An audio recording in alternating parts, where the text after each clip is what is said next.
Hello, guys. How are you? How are you keeping on? My name is Ida Momanyi. Welcome to this week's vlog. In this week, we are talking about sabotaging your own destiny, and I'm basing my vlog on the book of Esther, chapter 1, verse 10 to 21. In this book, we find Queen Vashti, and you all know the book of Esther. It talks about how Esther became the queen, and if you were to look at it from our times, Esther would have been Ampangora, second, what we know as the second wife. But I want to show you how Queen Vashti allowed the necessitated or opened the door for Queen Esther to be brought into the picture and for her to be made the legal, almost the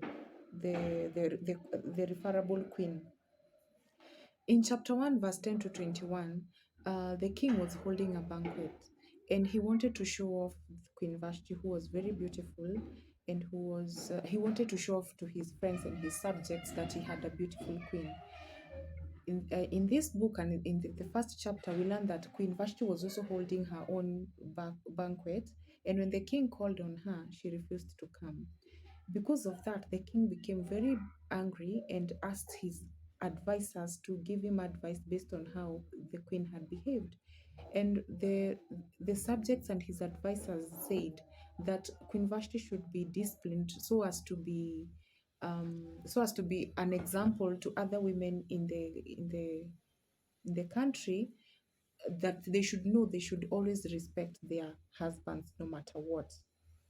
So they decided they should look for another wife to replace Queen Vashti. Now, I will pose a question at this moment. Are we saboteurs of our own destinies? Are we the people that are sabotaging our own marriages and then blaming other people, and these other people that probably come to find their way into our marriages as second wives? Are we the one giving them rooms by refusing to do what is expected of us in our homes? Have you been called upon by your spouse to behave in a certain way or to do something for them and you fail to do, and therefore you sabotage your own relationship and your marriage? First, we see that Queen Vashti disrespected her husband. One, first of all, let me advise women at this point: men perceive love as respect. That is how men perceive love. And for them, if there's no respect, they see like there's no love for them. In essence, that's what I'm trying to say. So, Queen Vashti not respecting the king sent a very wrong message to the people surrounding him, and eventually it brought her downfall. Number two, Queen Vashti did not appreciate her position as a queen, because when you're a queen, you also have these subjects that are looking up to you, and therefore in that position you should behave in a certain manner. This is a position of leadership. You cannot be seen to be the one disrespecting your husband. People will carry you in a certain way, and that is not what you want. The same way as wives, are we forgetting the position that we hold as wives to our husbands, or as husbands to our wives? Are we forgetting the God-given roles that we have been given, and therefore disrespecting the position that we have been given and giving room for other creepy things to creep up in the marriage? Number three, Number three, the queen was not in touch with her home or with the king's needs, and she did not appreciate why the king was calling upon her. We see that the intentions of the king to call Queen Vashti to the banquet was to show her off. Which woman would not want to be shown off? Especially if you're that big, that means your husband is proud of you. So, what I gather from this text is that Queen Vashti was not in touch with with who her husband was or her husband's needs. She was like living in her own world, therefore, very much disengaged and distanced from who the husband was.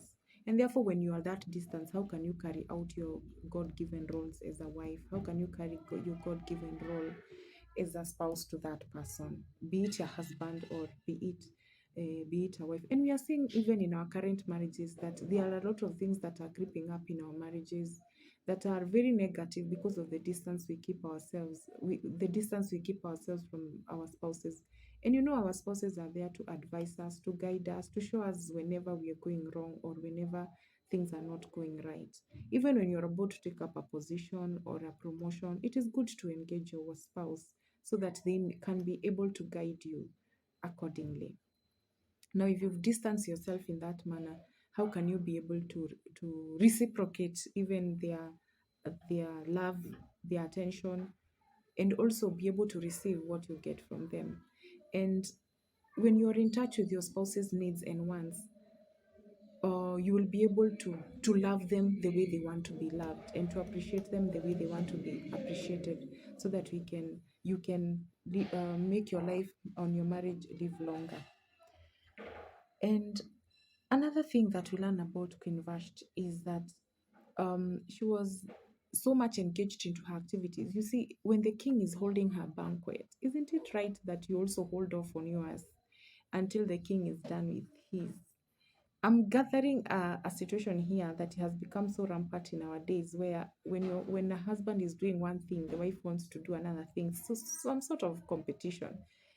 So that if he's gone out with his boys, then you're also going out with your girls, and hapo katikati you're not meeting each other somewhere because mnashindana. It looked like that is what Queen Vashti was doing, and by doing that, she was so engaged with her own world and whatever things that she was pursuing there, that she failed to honor the request of the king, and therefore ending up making the king angry, giving room to the third voices to enter into her marriage and give the king advice that went against her and her destiny. So, are we saboteurs of our own destinies? Are we changing the course of where God intended us to be?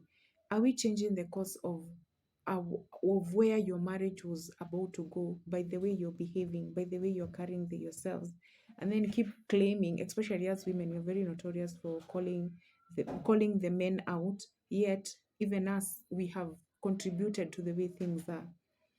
Um, so, are you sabotaging your own relationships and blaming other people? Let us look at another woman in the Bible, Sarah. When Sarah was given a prophecy to wait on God, she doubted God and decided to help God in executing the prophecy that they had been given, knowing that they had been told that they will be fathers of many descendants. And by refusing to know her position and to think that you can help God, she went on to sabotage her own destiny and sabotaging the destiny of now what we would call the modern Christianity in her way.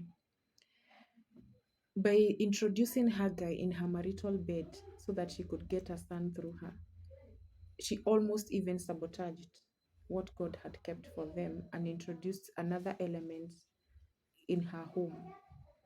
So, dear ladies, this is for us. Are we sabotaging our own homes by the decisions that we are making? By thinking that we can move things here and there? By thinking that you can ignore, you can disrespect your husband? I'm not saying they are holy, they are holy or they are good in what they do.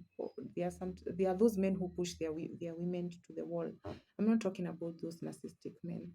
I'm talking about you have a home that is running, but because of the decisions you're making, maybe knowingly or unknowingly, you are pushing yourself and your home and your marriage into a place where it cannot be sorted out. We've seen women we've discussed two women who ended up changing the course of their destinies by making wrong decisions and probably disrespecting their spouses, not knowing their positions in that home, and not taking up their God-given space as a wife in that home. This is to urge us and to encourage us to know our places, to know the crowns we carry, to know the positions we carry in the hearts of our husbands and in the places that God has placed us as wives.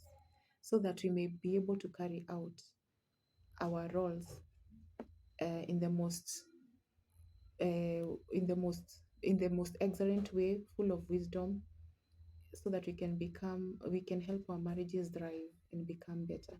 Please comment on the comment section. Tell us what you've learned from our discussion today, and